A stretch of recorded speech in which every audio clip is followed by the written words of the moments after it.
Boa noite, professor. Meu nome é Igor Luiz. Vou apresentar a atividade 2 da unidade 2, sobre o que é tensão superficial e qual a sua influência na interação da partícula bolha. A tensão superficial é a propriedade física de um líquido que faz com que sua superfície tenda a se comportar como uma membrana elástica. Essa propriedade ocorre devido às forças de coesão entre as moléculas do líquido, que são mais fortes na superfície do que no interior. Em outras palavras, as moléculas na superfície do líquido estão mais fortemente ligadas às moléculas ao seu redor do que com as moléculas acima delas, o que cria uma tendência para minimizar a área superficial. A tensão superficial é especialmente relevante em interações que envolvem interfaces entre líquidos e outros materiais, como partículas ou bolhas. Na interação partícula-bolha, a tensão superficial desempenha um papel importante. Por exemplo, a dissorção. A tensão superficial pode influenciar a adsorção de partículas na superfície de uma bolha. Uma alta tensão superficial pode dificultar a adsorção, enquanto uma baixa tensão superficial pode facilitá-la. Estabilidade da bolha. A tensão superficial também afeta a estabilidade das bolhas. Uma alta tensão superficial pode aumentar a resistência da bolha à coalescência, fusão com outras bolhas, enquanto uma baixa tensão superficial pode torná-la mais propensa à coalescência. Flutuabilidade. A tensão superficial pode influenciar a flutuabilidade das bolhas. Uma alta tensão superficial pode resultar em bolhas que permanecem mais tempo na superfície do líquido, enquanto uma baixa tensão superficial pode permitir que as bolhas afundem mais facilmente.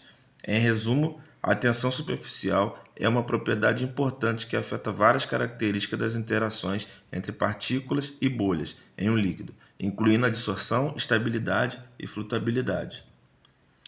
Questão letra B. Quais são os fatores que estimulam a colisão da partícula bolha? Explique o porquê desse estímulo. Vários fatores podem estimular a colisão entre partículas e bolhas em um líquido. Aqui estão alguns dos principais. Agitação do líquido. A agitação do líquido, seja por meio de agitadores mecânicos, fluxo turbulento ou outros mecanismos, pode aumentar as chances de colisão entre as partículas e bolhas. Isso ocorre porque a agitação promove a movimentação das partículas e das bolhas, trazendo as mais próximas uma das outras e aumentando a probabilidade de interação.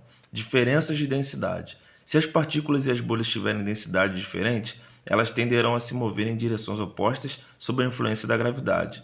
Isso pode levar à colisão entre elas, especialmente se estiverem se movendo em direções convergentes. Forças elétricas e magnéticas. Em sistemas onde partículas e bolhas possuem cargas elétricas ou são suscetíveis a forças magnéticas, essas forças podem atrair ou repelir uma das outras, influenciando suas trajetórias e aumentando as chances de colisão. Tamanho das partículas e das bolhas. Partículas e bolhas de tamanhos similares têm maior probabilidade de colidir entre si do que com aquelas de tamanho muito diferentes. Isso ocorre porque partículas e bolhas de tamanhos semelhantes respondem de forma mais similar às forças do fluido em que estão suspensas. Movimento browniano. Partículas e bolhas em um líquido estão sujeitos ao movimento browniano, o que é um movimento aleatório causado pelo impacto constante das moléculas do líquido. Esse movimento aleatório aumenta as chances de colisão entre partículas e bolhas ao longo do tempo. Esses fatores podem atingir de forma independente ou em conjunto para estimular a colisão entre partículas e bolhas em um líquido. Quando ocorre colisão, elas podem levar a uma série de resultados, como a adesão de partículas à superfície da bolha, a coalescência entre bolhas ou a captura de partículas pelas bolhas, dependendo das condições específicas do sistema. Essa foi a apresentação da minha atividade. Professor, peço desculpa pela forma em que foi gravado, né? Tive alguns problemas aqui com a interface do computador, mas espero que atenda à atividade. Muito obrigado e boa noite.